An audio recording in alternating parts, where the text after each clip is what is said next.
démarre avec Stéphane Bern qui va nous parler de ce mariage princier.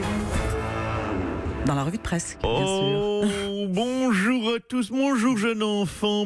Bonjour. Mais où est passée la reine-mère Julie Ier? Vous n'êtes tout de même pas virée du trône, Ombline.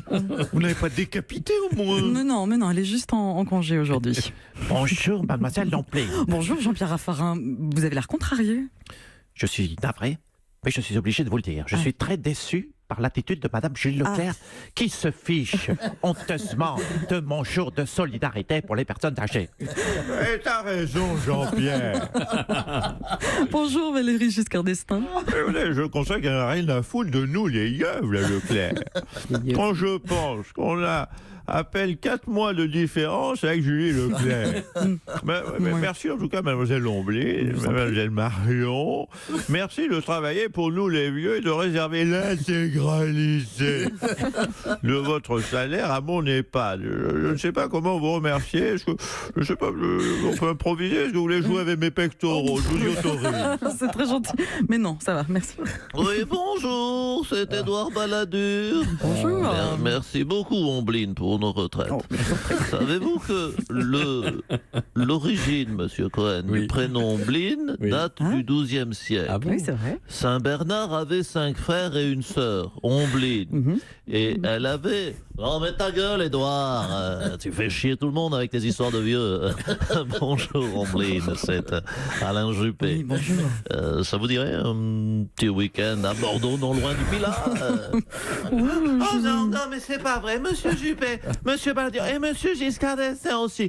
Oh non, c'est pas parce que c'est votre journée qu'il faut se sauver de l'EHPAD. Allez, non, s'il vous plaît, tout le monde dans le bus, on rentre à l'hospice. Laurent Cabrol aussi. Non, pardon, vous avez une dérogation.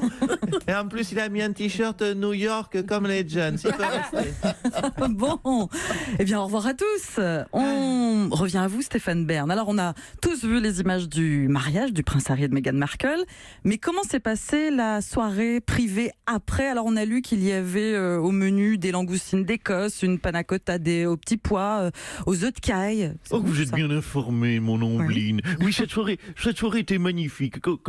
Écoutez, comme dans tous les mariages, les invités sont minables, ça picolait jusqu'au petit matin. Je ne sais pas si c'est les langoustines d'Écosse ou la tequila, mais on a vu la reine Elisabeth lâcher des queues de renard dans le jardin en chantant Despacito avant de rentrer les pompes, dans sa calèche.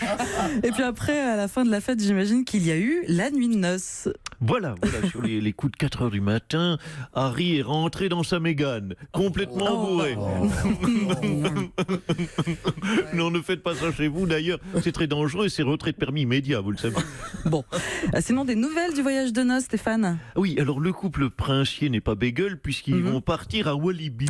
Attendez Stéphane, moi j'ai entendu en Namibie. Ah pardon, oui, Namibie, oui, c'est plus plausible, oui, je les voyais, oui, tout à fait, oui, je les voyais mal faire la queue au flunch du Walibi. Sinon, j'ai une autre bonne nouvelle concernant Harry. Ah, alors dites-nous. Il va bientôt arrêter d'être roux. Ah, oui, parce qu'à la vitesse où il perd ses cheveux, son calvaire est bientôt fini. et oui, la calvitie est parfois mal vécue, sauf lorsqu'on est roux. Oui, bon, merci Stéphane, enfin je crois. Oui, ça vous fait rire, Angeline, on le sent tout de suite. Vous avez un mari roux, peut-être? Oui, peut-être. On a parlé ce matin, sinon, et c'est plus sérieux. Oh, j'ai tapé dans le mille. Bon, on en revient aux élections au Venezuela. On les trouve. Pardon. Bonjour, Jean-Luc Mélenchon. Ouais, c'est pas grave d'avoir un mari roux, c'est bon. Oui, voilà, oui, faut le dire. Bah oui, pourquoi pas. Quand il y a des bonnes nouvelles venant du Venezuela, des belles élections démocratiques, dites-le. Ouais, enfin, il y avait en pratique qu'un candidat. Oui. C'est un scrutin russe au Venezuela. Et alors? Tu connais Caracas, Ombline? Non, alors ferme-la. Oui, mais note que je suis gentil avec toi parce que t'es nouvelle et que c'est ton premier coup. Ah bon? Alors, tout va bien au Venezuela, à part peut-être, oui, au niveau démocratique. Ouais, et économique, avec l'inflation à 13 000%. Alors je complète, tout va bien, à part au niveau démocratique et économique. Ouais, et social et sanitaire, avec la malnutrition de la population et accessoirement la délinquance aussi. Eh bien, faut le dire. Quand tout va bien dans un pays, à part au niveau démocratique, économique, social, sanitaire et délinquance, en plus, ils vont gagner la Coupe du Monde, donc faut le dire. Ils sont pas qualifiés, le Venezuela. Oui, à part le fait qu'ils ne vont pas peut-être gagner la Coupe du Monde, comme dire au Reslan, tout va bien. Oui, on a Elle est compris. pénible, tout va bien. la nouvelle est pénible. Merci Jean-Luc Mélenchon. Ouais. Emmanuel Macron présentera demain son plan pour les banlieues. Un rapport de Jean-Louis Borloo devait en dicter les principales orientations. Bonjour Jean-Louis Borloo. Ouais, bonjour. Alors, c'est un rapport de 164 pages qui contient 19 plans de mesures chiffrés à 48 milliards d'euros. Ouais. Ouais, c'est vrai que je me suis un peu lâché, Andine. Omblin. C'est un poil cher, mais ils seront bien, les habitants. C'est ça qu'il faut retenir. On détruit toutes les barres d'immeubles et on les remplace par des maisons individuelles de 300 mètres carrés chacune, avec piscine, jacuzzi et hammam. C'est pour désenclaver au niveau des transports. On subventionne aussi une Porsche pour chaque habitant. Oh, mais attendez, ça va coûter très cher, ça. Oui, mais au moins, attends, on vivra vachement bien dans les banlieues. Il faut savoir ce qu'on veut, Ombine. Omblin. Emmanuel Macron aurait été agacé par votre omniprésence médiatique. Oh, ça va. Omniprésence médiatique, tout de suite, les grands mots. On m'a pas vu pendant 5 ans, on devine. Non, toujours pas. Hein, bon, il y a des gens qui me disent parfois, on vous a vu à la télé. En fait, non, je me rends compte qu'ils étaient devant les rediffs de Colombo. Hein.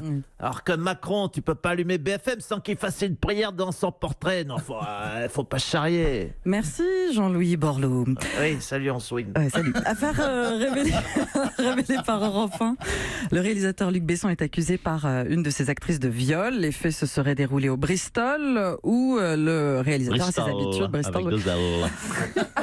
On a fait appel à un expert, on l'entend. Bonjour. C'est Bonjour. Dominique le romantique. Bonjour la petite nouvelle. Bonjour Ombline. Comme vous le disiez, je suis expert international en emmerde en hôtel et palace.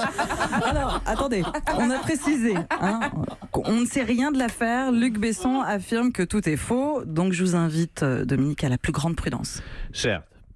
Mais en tant qu'expert en emmerde en hôtel et palace, je vous rappelle que vous pouvez raconter des conneries à votre avocat, raconter des conneries à l'opinion publique, raconter des conneries aux 20h de Claire Chazal, mais jamais raconter des conneries à votre femme. Allez justifier un rendez-vous en palace à 23h30 avec une comédienne bombasse de 27 ans. Il va falloir enfin écrire un bon scénar, cher Luc Besson. Merci Dominique. Alors, toujours sur le même sujet, Luc Besson est donc accusé de viol par une comédienne de 27 ans, Jean-Pierre Bacry. Bonjour. Ouais, bonjour. Voilà, c'est pas facile à dire. Mais moi aussi, j'étais abusé par Luc Besson. Ah bon, mais comment ça s'est passé ?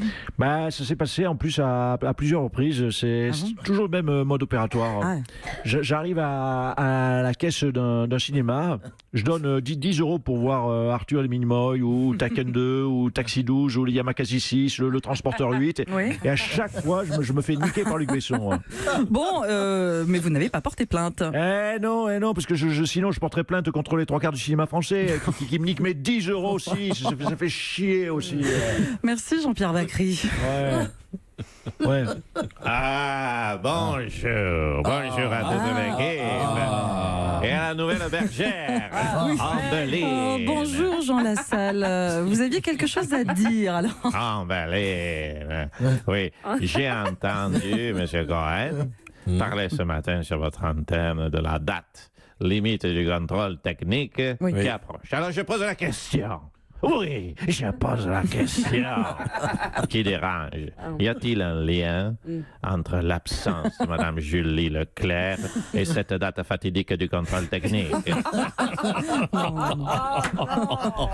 Monsieur l'interpelle, Monsieur Laurent Guimier. Les auditeurs doivent savoir, est-ce qu'on est en train de démonter Julie Leclerc dans les heures qui viennent? Est-ce qu'on lui change des équipements, l'éclairage et la carrosserie? Est-ce qu'on vidange Mme Leclerc au Midas du coin? Non. Attendez. Les auditeurs ont le droit de savoir. Alors, attendez, Embellie, ma bergère. Julie a juste pris un jour de congé, un petit jour. Soyez rassurés, Jean Lassalle. La dernière fois qu'on vous a eu en ligne, c'est important, vous recherchiez votre chèvre Blanchette. Oui, parce qu'on vous a lu en vigne, ça ne veut rien dire. Non. On vous a vu en ligne. C'est plus juste. Votre chèvre Blanchette à Cannes. C'est important aussi. Est-ce que vous l'avez retrouvée? Figurez-vous que non. Oh. Blanchette s'est échappée de Cannes. Aïe. Je crains, oui, M. Gohan, Je crains qu'elle ait pris la grosse tête. Elle serait partie pour Melbourne. Pourtant, je l'ai vue dans les réclames, ma Blanchette. Je l'ai à peine reconnue. Elle s'était faite faire une couleur blonde qui ne lui va pas mal. Elle était sur les pattes arrière et elle disait « Si à la libertà, si à la vita, si à l'émotion, Ça, c'est la si à l'amour. » Oui, c'est la vraie Kate Blanchett dans la pub Armani que vous avez vue. Ouais, mais peu importe. Je finis mon histoire. Ne me coupe pas, bergère. Je ne coupe pas.